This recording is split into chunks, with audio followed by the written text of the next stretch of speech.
Ngayon ay tila nagliliyab po ang usapan sa social media at sa mga financial news outlets tungkol po sa isang tanong na matagal nang nagpupuyat sa marami sa atin.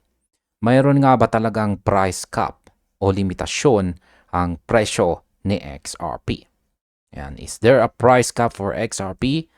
Expert shares opinion. Ayon po sa report natin dito mula po sa Times Tabloid, ay muli pong nabuhay ang debate kung paano ba talaga natin sinusukat ang halaga ng isang digital asset na gaya po ni XRP. Sa loob ng mahabang panahon, sanay tayo sa mga traditional market cap models, yung tipong tinitignan ang circulating supply at minumultiply sa presyo. Pero marami pong experts ang nagsasabi na itong modelong ito ay obsolete o luma na pagdating kay XRP. At ang tanong ay bakit? Yan ay dahil si XRP ay hindi lamang po basta speculative token. Ito ay gumagalaw sa isang framework na driven ng real-world utility.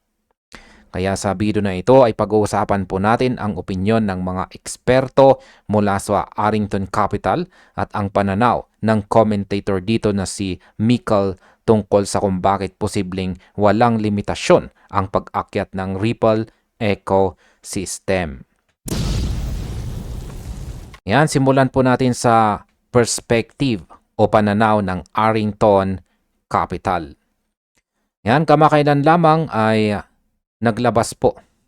Yan, kamakailan ay nag-viral po ang isang video clip na ibinahagi dito ni Mikkel kung saan meron pong isang executive mula sa Arrington Capital ang nagpahayag ng isang matapang na statement. Sabi niya ay wala daw upper limit ang value ng Ripple ecosystem. Ang pahayag na ito ay mabilis na kumalat dahil tila kinumpirma nito ang matagal ng hinala ng XRP Army. Ng XRP ay hindi po nakatali sa mga traditional na constraint ng pricing. Ang logic po sa likod nito ay nakabase sa global payment utility. Kapag ang isang asset ay ginagamit na bridge asset para sa bilyong-bilyong dolyar na cross-border settlements bawat segundo, ang demand model nito ay nagbabago. Hindi na po ito gaya ng ibang crypto na umaasa lamang sa hype o sa buy and hold strategy. Dito ang bawat transaction po sa on-chain, on-demand liquidity po o ODL ay nangangailangan ng XRP. At dito po pumapasok ang tunay na lakas ng ecosystem. Sa aking opinyon, napaka-powerful o napaka-kapangyarihan ng pahayag o statement na ito mula po sa Arrington Capital. At ang tanong ay bakit? Dahil mga ka-crypto, ang Arrington Capital ay hindi lang basta-bastang kumpanya. Sila ay mga institutional heavyweights na nakakakita ng kabuuan ng financial plumbing sa mundo. Ang aking pananaw po dito ay simple lamang mga ka-crypto. Sa XRP ay isa pong utility asset. Isipin po ninyo ang kuryente o tubig. Wala namang nagsasabi na hanggang dito lang ang presyo ng kuryente dahil sa market cap. Hanggat kailangan ng mundo ang kuryente para gumana ang mga kumpanya, mananatili po ang halaga nito. Ganito rin ang nakikita ko kay XRP. Ang limitasyon natin ay hindi ang supply, kundi ang adoption.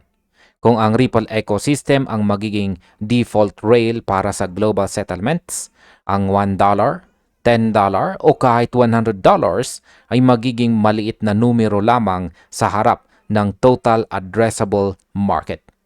Ang presyo ay kailangang tumaas para ma-accommodate ang dambuhalang volume ng pera na dumadaan sa network. Kung ang bilyong-bilyong dolyar ay dadaan sa isang maliit na funnel, kailangang lumaki ang funnel na yan.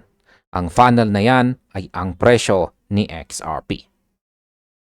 Pag-usapan naman po natin ang fixed supply laban sa expanding utility. Sa XRP ay meron po siyang fixed supply na nakakap sa 100 billion tokens. Sa tradisyonal na ekonomiya, ang scarcity ay nagdadala ng presyo. Pero sa usapin po kay XRP, ang scarcity ay kalahati lang ng kwento. Ang tunay na engine ay ang expanding utility. Sa pamamagitan po ng ODL, ang mga financial institutions ay hindi na kailangan pang mag-pre-fund ng mga accounts sa ibang bansa, tulad po ng Nostro at saka Vostro accounts.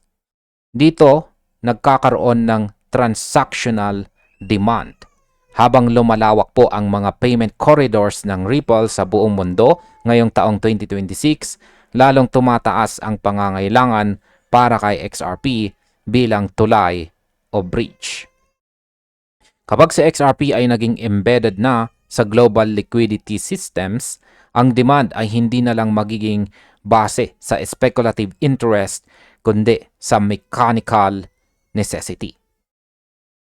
Sa aking opinion, dito po sa fixed supply model na ito, ito ang pinakamalaking selling point ng XRP sa mga institution. Ayaw ng mga bangko sa inflation. Gusto nila ng asset na predictable ang supply. Kapag pinagsama mo ang predictable scarcity at ang transactional demand, dito mo makikita ang infinite upside potential. Marami po ang nagtatalo. Paano magiging infinite ang presyo? Ang sagot ko naman sa tanong na yan ay hindi literal na infinite, kundi unlimited by traditional standards. Isipin po ninyo si Bitcoin. Noon akala ng marami ay imposible itong umabot sa presyong $60,000 dahil po sa market cap argument. Pero nasaan na tayo ngayon mga ka-crypto? Ang market cap ay resulta po ng presyo, hindi ang limitasyon nito. Kay XRP, kapag ang bawat bangko dito sa Pilipinas, Amerika at Europe ay gumagamit na ng XRP para sa instant remittance, ang demand ay lalampas po sa supply na available sa mga exchanges. Yan ang aking pananaw kung bakit ang 100 billion tokens ay baka maging kulang pa sa hinaharap. Pag-usapan naman po natin dito ang mga limitasyon ng market mechanics. Yan, sa kabila po ng pagiging optimistic ng marami, hindi rin pwedeng baliwalain ang market mechanics. Binibigyang diin ng mga analyst na ang presyo ng XRP ay nakadepende pa rin sa capital inflows, liquidity conditions, at ang pangkahalatang cycle ng crypto market. Kahit gaano pa kalakas ang utility, hindi po ligtas sa XRP sa mga macro corrections, macroeconomic corrections o sa tinatawag po nating crypto winter. Ang historical data ay nagpapakita na ang bawat malaking expansion ay sinusundan ng correction. Regulatory clarity, macroeconomic shifts, at institutional participation ang magiging tagapagtakda kung gaano po kabilis o kabagal nating maaabot ang no price cap scenario na ito. Sa aking opinyon, naniniwala po ako na kailangan nating panatilihin ang ating mga paa sa lupa habang nakatingin sa bituin. Ang masasabi ko po ay ang market mechanics argument na ito ay nagsisilbing safety brake natin. Bagamat naniniwala ako sa unlimited utility, alam nating lahat na ang presyo ay hindi gumagalaw sa isang straight line. May mga growing pains po tayong mararanasan. Ang regulasyon ay nandyan pa rin at ang kompetisyon mula sa iba pang CBDC rails ay totoo na rin. Pero heto po ang aking hirit. Ang market mechanics ay pwede pong magpabagal sa pag-akyat pero hindi po nito mapipigilan ang gravity of utility. Kung sa XRP ang pinakamura at pinakamabilis na paraan para magpadala ng pera, ang market ay laging pipiliin ang efficiency. At masasabi kong gamitin ang bawat correction bilang pagkakataon para mag-accumulate. Dahil ang long-term trajectory ay hindi po nakadepende sa hype kundi sa pangangailangan ng global finance. Pag-usapan naman po natin ang ideya ng unlimited upside. Ayan, ang narrative versus financial reality po pala. Ayan, ang ideya po ng unlimited upside dito ay isang makapangyarihang narrative sa loob ng XRP community. Ngunit para sa mga institution, ang ganitong mga pahayag ay madalas na tinuturing na theoretical. Ang komentary mula po sa Arrington Capital ay sumasalamin sa optimism para sa ecosystem value at hindi po sa isang precise pricing model. Ibig sabihin nakikita nila ang potential growth pathways, pero kinikilala pa rin nila ang influence ng market structure. Ang usapang ito ay bahagi po ng pag-evolve ng XRP identity mula po sa pagiging isang altcoin patungo sa pagiging global financial infrastructure. Ngayon, ang opinion ko po rito ay dito ako lalong nagiging interesado. Ang narrative po ngayon ay ang magiging reality bukas. Ang bawat malaking imbensyon mula po sa internet hanggang sa smartphones ay nagsimula bilang isang narrative na imposible o theoretical lamang. Kaya naniniwala ako na si XRP ay nasa proseso ng identity shift. Hindi na natin ito tinitignan bilang isang asset na tinitrade lamang kay Binance o Coinbase. Dapat natin itong tingnan bilang digital liquidity. Sa mundo ng digital liquidity, ang value ay hindi po nakabase sa kung magkano ang willing bayaran ng isang retail trader, kundi kung gaano kalaking savings ang naibibigay nito sa isang dambuhalang bangko. Kung ang Ripple ay makakasave ng $10 billion sa isang bangko bawat taon, gaano kalaki ang halaga ng asset na gumagawa niyan? Sa aking pananaw, ang financial reality ay susunod sa utility. At sa bandang huli, ang narrative po ng XRP Army ang magiging standard pricing model ng mundo. At ayan sa kabuuan, ang usapin kung may price cap ba itong si XRP ay hindi lamang po tungkol sa numero. Ito po ay tungkol sa kung paano natin binibigyang halaga ang digital economy. Kung si XRP ay magpapatuloy po sa pag-expand sa global payments, ang valuation model nito ay lalampas sa anumang framework na nakasanayan po natin. Ang market forces ay mananatiling decisive at ang presyo ay susunod sa demand at saka adoption. Para kay XRP, ang balanse po sa pagitan ng narrative-driven expectations at financial reality ang siyang magtatakda ng ating long-term outlook. At ayan, ngayon ay mag-technical analysis update naman po tayo kay XRP sa kanyang daily chart time frame dito. Ayan, nakikita po natin dito na simula nung bumagsak po itong si XRP noong April 19, ayan, noong linggo. Ngayon ay mukhang makakabawi na po siya. Umangat po siya at nakabuo na po siya ng dalawang bullish na candlestick. At yung kasalukuyang candlestick natin ay bumubuo na rin po ng isang bullish candlestick at mukhang sinusubukan niyang basagin ngayon ang 1.4371. Kitang-kita naman po natin na yung kanyang kasalukuyang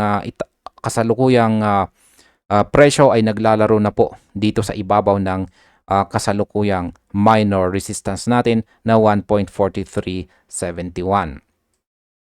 Yung ating Halston indicator naman dito ay wala pa rin pong pagbabago. Nananatili po ang kulay nito na kulay green at ito pa rin ay nagka-curve pa itaas. Ibig sabihin is bullish na bullish pa rin ang signal natin sa ating Halston indicator.